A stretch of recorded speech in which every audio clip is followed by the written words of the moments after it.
Assalamualaikum warahmatullahi wabarakatuh. Pemirsa yang dirahmati Allah Subhanahu wa taala. Pada kesempatan hari ini kita akan belajar tentang pelajaran pertama dari pembahasan di dalam buku bahasa Arab kelas 7 MTS, itu tentang at-ta'aruf atau at-ta'rif bin nafsi.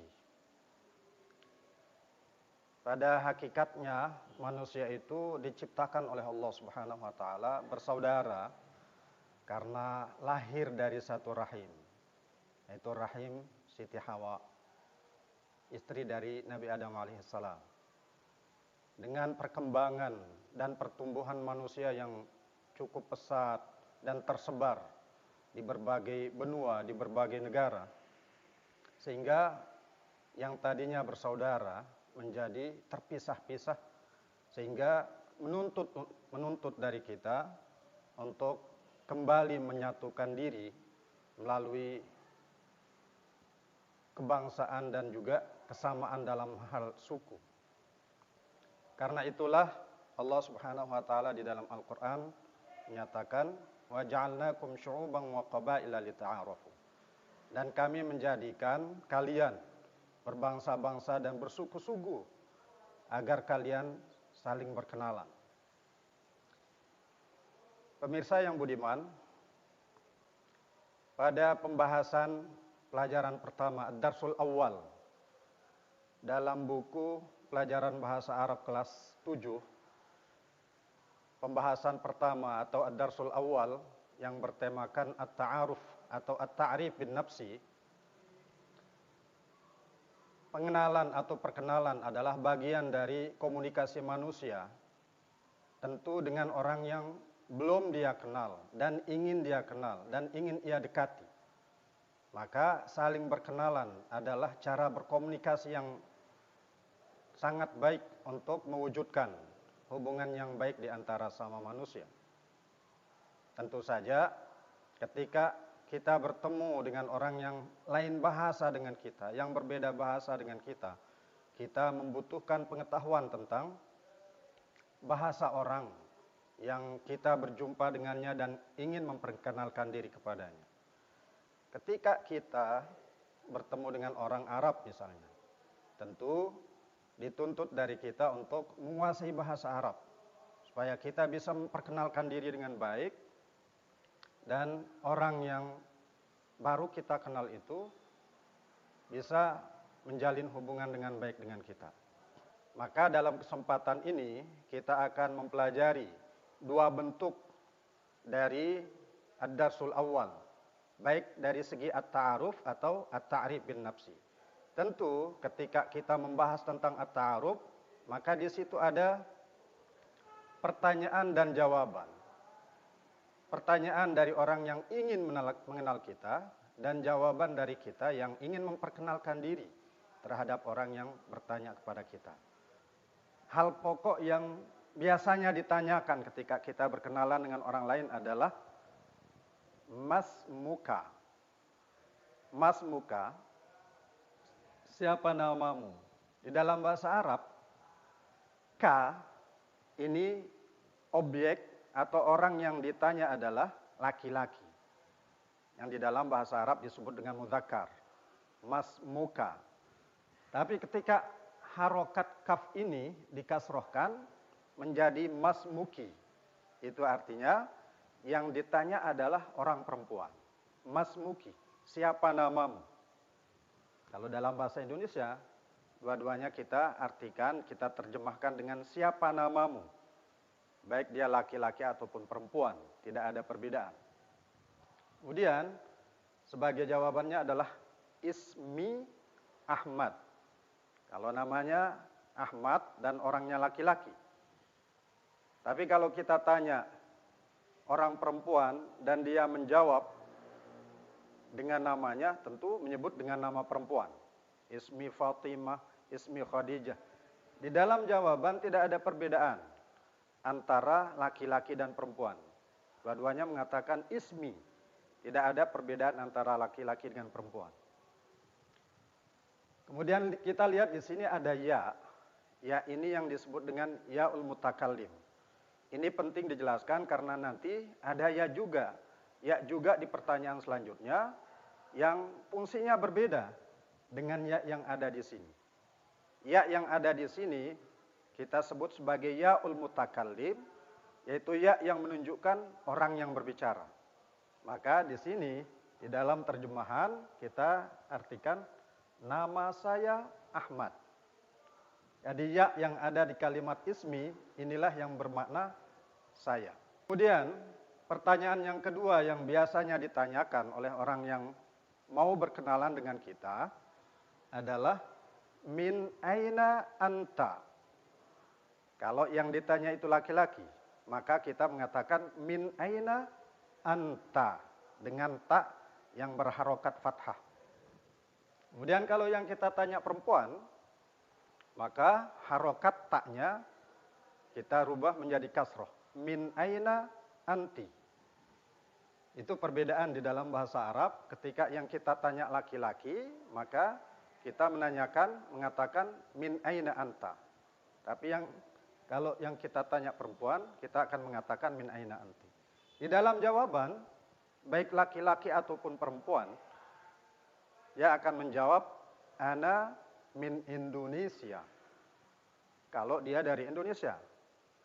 Ini bisa kita lakukan ketika yang bertanya jawab dengan kita, yang berkenalan dengan kita itu adalah orang yang berbeda negara dengan kita.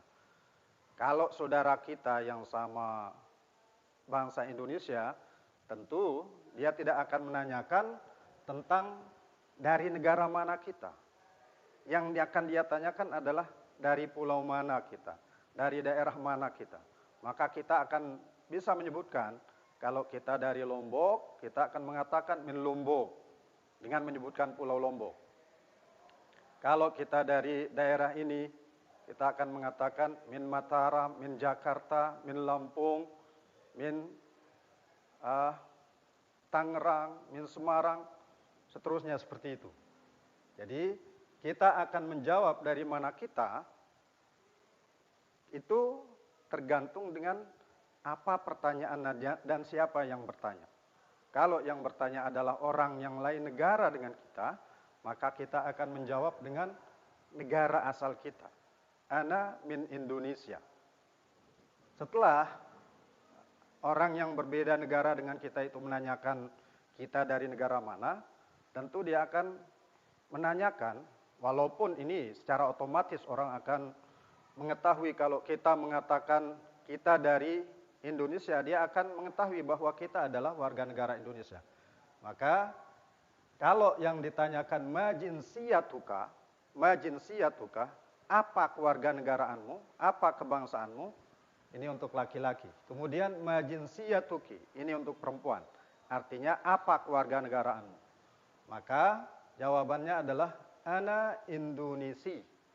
Kalau laki-laki, ya inilah yang ditekankan tadi. Kalau yang pertama itu yaul mutakallim, ya yang ini disebut dengan yaun nisbah, yang menandakan bahwa orang yang menjawab dengan kata-kata yang diakhiri dengan ya ini, itu menunjukkan kewarganegaraannya atau kebangsaannya.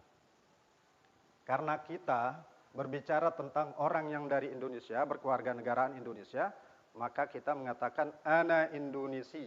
Ini untuk laki-laki. Untuk perempuannya, ana Indonesia. Yang artinya saya berkebangsaan atau warga negara Indonesia. Yang biasa ditanyakan juga ketika kita berkenalan dengan orang adalah tentang umur. Maka kalau yang kita tanya laki-laki, kam umruka, berapa umurmu? Kemudian kalau yang kita tanya perempuan, kam umruki, berapa umurmu juga? Karena tidak ada perbedaan antara laki-laki dan perempuan di dalam bahasa Indonesia. Maka jawabannya adalah umri arba'a asyrata sanatan. Tentu kita akan menyesuaikan dengan umur kita. Kalau umur kita 30, masa kita akan menjawab arba'ata asyar. Umur saya atau umurku adalah 14 tahun. Selanjutnya yang biasa juga ditanyakan ketika kita berkenalan dengan orang adalah aina taskunu. Ini ketika yang ditanya laki-laki, maka kita mengatakan aina taskunu. Kalau yang ditanya perempuan, aina taskunina. Aina taskunina. Ada perbedaan. Di dalam jawaban tidak ada perbedaan. Askunu fi Mataram. Kalau kita tinggal di Mataram, maka kita akan mengatakan askunu fi Mataram. Saya tinggal di Mataram. Selanjutnya, ini yang juga biasa ditanyakan adalah profesi atau status kita. Maka pertanyaannya, kalau yang ditanya itu adalah seorang siswa atau mahasiswa, maka pertanyaannya, hal anta talibun. Hal anta talibun. Ini kalau yang ditanya laki-laki. Kalau yang ditanya perempuan, hal anti talibatun. Hal anti talibatun. Ada tak yang disebut dengan tak marbutoh. Maka dalam jawaban ada na'am. Na'am, ana talibun, atau na'am, ana talibatun. Iya, saya seorang pelajar. Selanjutnya, karena kita menjawab diri sebagai seorang pelajar, tentu yang akan muncul pertanyaan selanjutnya adalah aina tata'allamu. Aina tata'allamu. Ini untuk laki-laki. Untuk perempuannya, aina tata'allamina. Aina tata'allamina. Jawabannya, kalau di sini, karena kita belajar di madrasah, maka jawabannya ata'allamu fil madrasati tsanawiyah an-najah. Pemirsa yang dirahmati Allah, inilah kalimat-kalimat di dalam perkenalan yang bisa disampaikan. Tentu banyak hal yang bisa kita ungkap di dalam perkenalan, tapi ini dirasa cukup sebagai pembuka hubungan kita dengan orang yang baru kita kenal, baik orang itu yang berbeda daerah dengan kita, berbeda pulau dengan kita, ataupun berbeda kebangsaan atau negara dengan kita. Mudah-mudahan perkenalan yang singkat ini, perkenalan dalam bahasa Arab yang singkat ini bermanfaat. Terima kasih atas atensi semuanya. Mudah-mudahan bermanfaat. Wabillahi taufiq wal hidayah. Wassalamualaikum warahmatullahi wabarakatuh.